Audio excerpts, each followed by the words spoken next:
उन्होंने वादा किया था कि हिमाचल प्रदेश में इस प्रतिशोध की राजनीति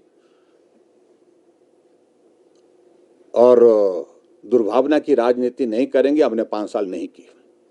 उतार चढ़ाव आते रहते हैं, लेकिन उसके बावजूद भी हमने किसी के खिलाफ इस प्रकार से व्यवहार नहीं किया।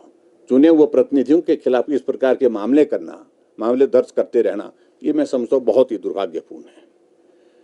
और इसके अतिरिक्त मैं एक बात और भी कहना चाहूँगा कि हिमाचल प्रदेश में आज शायद कांग्रेस का एक डेलीगेशन मिला है इलेक्शन कमीशन को, और जिन्होंने इस बात को लेकर के अपने तथ्य देने की कोशिश की है कि जो 1500 रुपये की जो उनने हर महिला को देने की जो गारंटी थी उनकी, उसकी जो घोषणा की है मुख्यमंत्री ने, उस पर रोक ना लगाई जाए। उसका जवाब दायर करने के लिए बोला गया। शायद वो जवाब उनने दायर किया। मुझे एग्जैक्ट जानकारी अभी तक नहीं हासिल हुई है, लेकिन उसके बावजूद मुझे मालूम पड़ा है कि इस प्रकार की परिस्थिति है।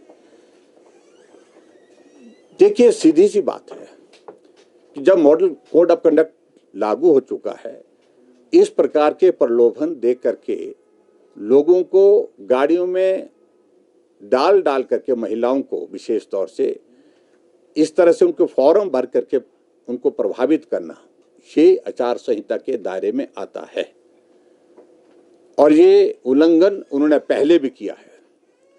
और आज तो मैं इस बात को देख रहा हूं कि लखनपाल जी ने अपनी एक पोस्ट डाली है, और उस पोस्ट पर कांग्रेस के ही विधायक, ये 1500 रुपए के फार्म हमने भी भरवाए थे, ऐसे लिखा उनने लिखा हुआ उसमें।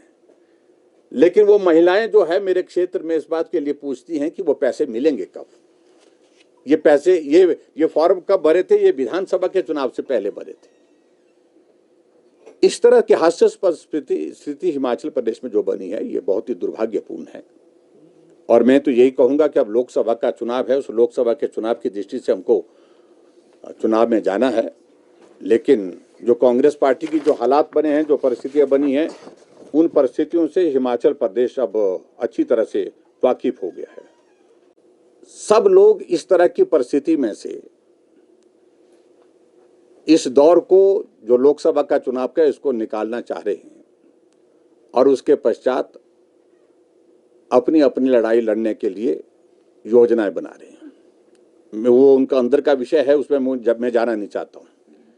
बहरहाल मैं एक बात जरूर कहना चाहता हूं कि कांग्रेस पार्टी की अध्यक्षा जो सांसद है मंडी से, ऐलान कर चुकी है कि चुनाव नहीं लड़ेंगी।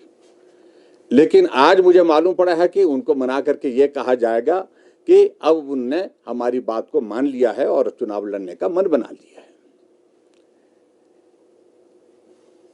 और वो भी एक बहुत बड़ा, मतलब कांग्रेस पार्टी के अंदर ही बार्गेनिंग का क्या सिस्टम चल रहा है, इस बात को लेकर के मैं आपके सामने इस बात को रख रहा हूं। दूसरी बात मित्रों, आज तक के हिमाचल प्रदेश के इतिहास में ऐसा दौर कभी देखने को नहीं मिला। 5 साल मैं भी मुख्यमंत्री हिमाचल प्रदेश में रहा, लेकिन 5 साल के कार्यकाल में हमने पहले दिन एक कमिटमेंट की, हॉनेस्ट कमिटमेंट की, और 5 साल तक उस कमिटमेंट को निभाया कि प्रतिशोध की भावना के साथ, राजनीतिक द्वेष के साथ हम काम नहीं करेंगे। राजनीति में परिस्थितियां बदलती रहती है, बिगड़ती रहती है, लेकिन उसके बावजूद हमने कभी बदले की भावना से हिमाचल प्रदेश में चुने हुए प्रतिनिधियों के खिलाफ कोई भी कार्रवाई नहीं की। यहां प्रतिशोध की भावना यहां तक पहुंच गई,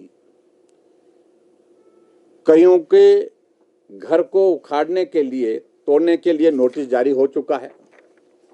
ये नोटिस जो शिमला नगर निगम की ओर से दिया गया है इंद्रदत्त लखनपाल जी को, उनको कहा कल तक, यानी कि हिमाचल में भी वो परिस्थिति जैसे कि इन लोगों ने ऐसा कोई क्राइम किया है, ऐसा कोई गलत काम किया है, उनके घर को तोड़ने के लिए नोटिस जारी हो चुका है।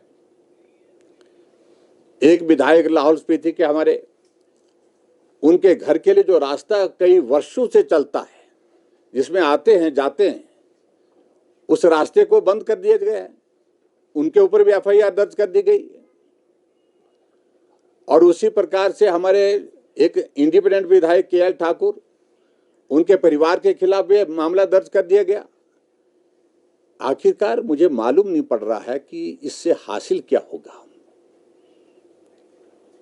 और इससे हंसी की बात और हास्यास्पद स्थिति तो एक तरफ यह बन रही है कि कार्यवाही करने के साथ साथ में दूसरी तरफ उनको फोन कर रहे हैं कि आप आ जाओ, हम आपके मामले को ठीक कर देते हैं।